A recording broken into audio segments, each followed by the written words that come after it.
কুলিল্লাহুম্মা মালিকাল মুলক তুতিল মুলকা মান তাশা ওয়া তানজিউল মুলকা মিম্মান তাশা। বলুন, হে রাজাদিরাজ আল্লাহ, তোমার হাতে রাজত্ব, তুমি যাকে চাও ক্ষমতা দাও, যাকে চাও ক্ষমতা কেড়ে নিয়া তুমি রাজার জেলখানার কয়েদি বানায়া দাও। ক্ষমতার মালিক কে? তাহলে আমরা কি বলবো জনগণ ক্ষমতার উৎসব? বলবেন না, সাবধান। শিরক। মসজিদে ঢুকে আমরা সবাই আল্লাহর আইন মানি, ডান পা দিয়ে মসজিদে ঢুকি, বের হই কোন পা দিয়ে? আল্লাহু আকবার বলেন আমার শুরু, সালাম ফিরায়ান আমার শেষ। সব মুসলমান আল্লাহর আইন মানে, কিন্তু এই মুসলমানগুলো আদালতে বসলে আল্লাহর আইনে একটা মামলার রায় দেয় না। তারা এমপি হইয়া সংসদে গেলে আল্লাহর আইনে দেশের আইন বানায় না। যদি দুইজনরে সিজদা দিলে মুশরিক হয়, মসজিদে গিয়ে আল্লাহরে সিজদা দিলা, দরবারে যাইয়া পীরের পায়ে দিলা, শুধু সিজদার মালিক কে? তাহলে আইনের মালিক কে? দুইজনরে সিজদা দিলে শিরিক হয়। সুতরাং মসজিদে আল্লাহর আইন, আদালতে ব্রিটিশ আইন যারা মানছ, তোমরাও শিরিক করে ফেলেছ। এই মাসালায় তো কত শিরিক বাংলাদেশ, অভাব নাই। হাতে আংটি আছে 5 আঙ্গুল আছে 5টা, আংটি দিছে 7টা। জিগাইলে কয় আংটি দিছি ব্যবসা উন্নতি হওয়ার লাগা, এই আংটি দিছি খাজা বাবার দরবারের প্রথম খাদেম থেকে 1111 টাকা হাদিয়া দিয়ে কিনেছি। উনি বলেছে আংটি হাতে দিলে বিপদ মুসিবত আসে না। এই জাতীয় লোক বাংলাদেশে আছে? শিরক হবে, কারণ বিপদ থেকে বাঁচাতে পারে শুধু কে? আল্লাহ। রিজিকে প্রবৃদ্ধি সমৃদ্ধি উন্নতি দেয় কে? আংটির কোনো ক্ষমতা নাই। ভবিষ্যৎ জানার জন্য গণকের কাছে যাওয়া শিরিক, মাজারে মানত করা শিরিক, মাজারে সেজদা দেয়া শিরিক, মাজারের কাছে চাওয়া শিরিক, মাজারের নামে কসম করা শিরিক। চলছে শিরক, চলছে শিরক। প্রিয় ভাইরা, শিরক করবেন না। কুফর নিয়ে বই লিখেছি আরেকটা আলাদা, এর মাঝে আমি কুফর লিখেছি বাংলাদেশে চলমান 56টা কুফর লিখেছি। পড়তে হবে, পড়তে হবে। না যাই না বিষ খাইলে অসুবিধা আছে না নাই? এই মুসলমান কথা বলেন, না যাই না বিষ খাইলে মানুষ মরে কিনা? তো না যাই না কুফর করলে ঈমান যাবে না। 56টা লিখেছি। কাফের হওয়ার জন্য পুরা কোরআন অস্বীকার করা লাগে না। কাদিয়ানি কাফের, তারা অস্বীকার করেছে আল্লাহর একটা বিধান, বিশ্ব নবী শেষ নবী, এটা তারা মানে না, ঈমান শেষ। শয়তান মোমেন না, কাফের। মাশাআল্লাহ, কাফেরই কাফের, ভয় পাইয়েন না, ফতোয়া দিয়া দেন। শয়তান মোমেন না, কাফের। আল্লাহর আইন মানে নাই কয়টা? আমরা মানি না কয়টা?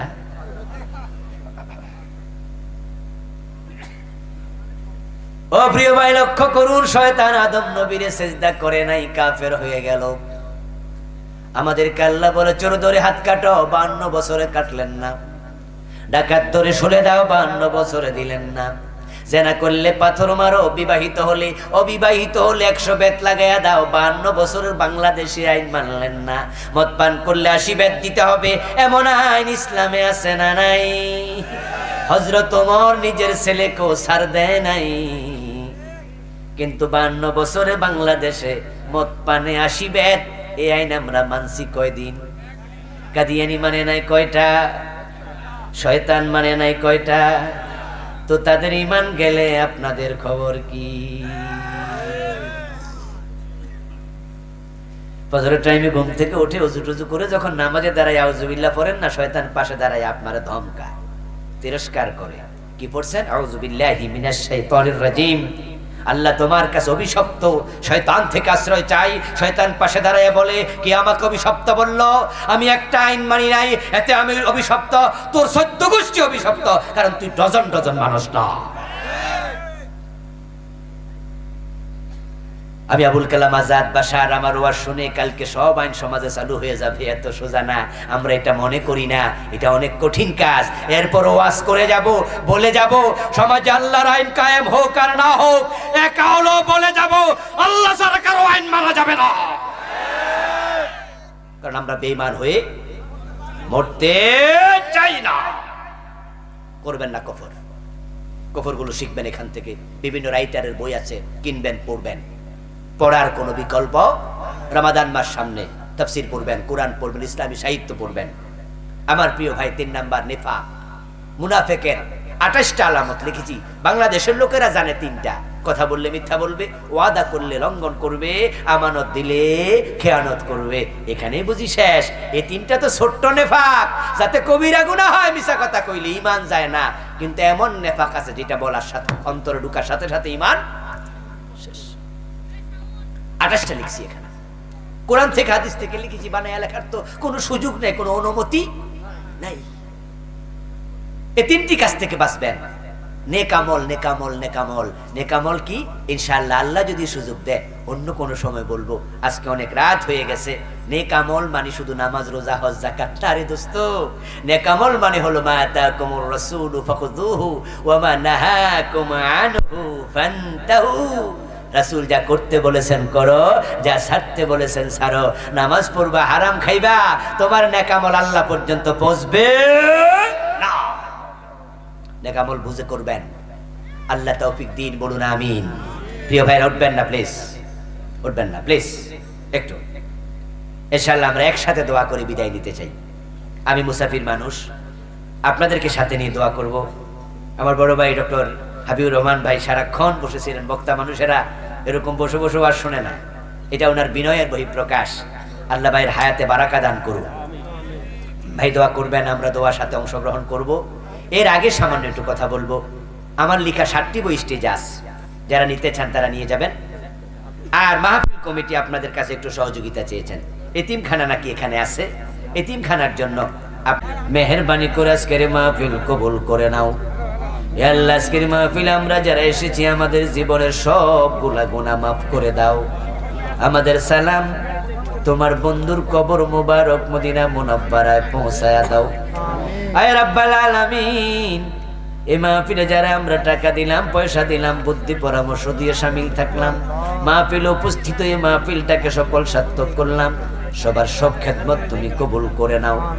দানকারীদের দানের উসিলায় আখিরাতি দানকে নাজাতের উসিলা বানায়া দাও। এই দানের উসিলায় হালাল জীবিকা বাড়ায়া দাও, হারাম থেকে বেঁচে থাকার তৌফিক দাও। আয় রাব্বাল আলামিন, আমাদের মা বাবা, আপনজন, প্রিয়জন যারা কবরে, সবার কবরকে জান্নাতের টুকরা বানায়া দাও। যে এলাকায় বসে দোয়া করছি মনি, এই এলাকার মাটির নিচে যারা ঈমান নিয়ে শুয়ে আছে, সবার কবরে হাদিয়া পৌঁছায়া দাও। সবার কবরকে জান্নাতের টুকরা বানায়া দাও।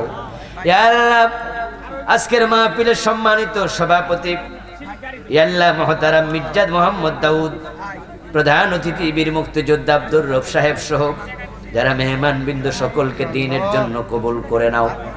ইয়া আল্লাহ, আজকে সকালবেলায় মহিলাদের মাহফিল অনুষ্ঠিত হবে। আমাদের মা বোনদেরকে মাহফিলে বেশি বেশি আসার তৌফিক দাও। তাদেরকে ফাতেমাতুজ জাহরার মতো ঈমান আমলওয়ালা বানায়া দাও। তাহজিবুল উম্মাহ এই মাদ্রাসা খানাকে তুমি হেদায়েতের মারকাজ হিসেবে কবুল করে নাও। এই মাদ্রাসা থেকে হাজার হাজার দাঈ আলেম তামাম দুনিয়ায় তুমি ছড়ায়া দাও। আয় রাব্বাল আলামিন, আমার প্রিয় ভাই মুহতারাম অধ্যাপক ডক্টর মাওলানা হাবিবুর রহমান ভাইয়ের নেক হায়াত দারাজ করে দাও। ওনার পরিবার পরিজন সকলকে রহমতের চাদর দিয়ে আবৃত করে দাও। ওনার সন্তানদেরকে সুস্থ সুন্দর জিন্দেগি নসিব করে দাও।